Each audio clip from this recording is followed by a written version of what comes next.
bonjour, je m'appelle Anne-Sophie, je travaille au Cinéma Vox à Strasbourg. En réalité, notre cinéma a subi des gros travaux de refonte entre 2019 et 2020.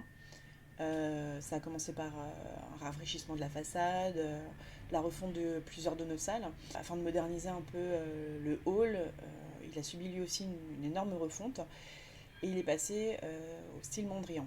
C'est essentiellement des couleurs jaune, bleu, rouge et des lignes noires assez fortes.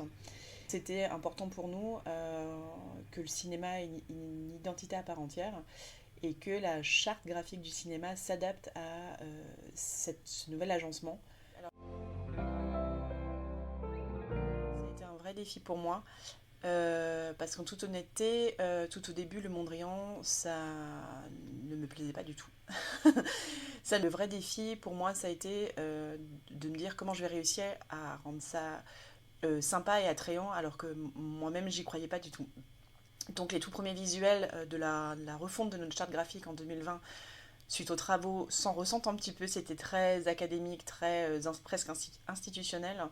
Vers 2022, je m'ai trouvé mon univers et je me suis dit ça y est, je l'ai.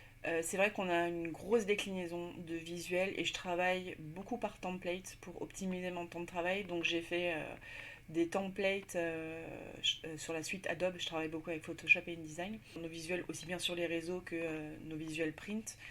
J'ai décliné toute une série en fait de visuels en lien et dans le style de Mondrian. Aussi bien pour nos avant-premières, pour nos bannières sur notre site internet, sur nos réseaux. Donc moi, le but c'est vraiment qu'il y ait une cohérence et qu'on reconnaisse en un clin d'œil le cinéma, qu'on associe nos visuels à l'architecture même du cinéma. Mon temps de création hebdomadaire va vraiment dépendre du nombre d'événements sur lesquels je vais travailler et des autres missions évidemment que je vais avoir à faire. Donc c'est vrai que l'utilisation des templates est vraiment et d'une charte déjà préétablie est vraiment importante. Effectivement, des retours par rapport à l'identité même du cinéma et la façade historique qui est vraiment marquante, qu'on voit vraiment de loin à Strasbourg.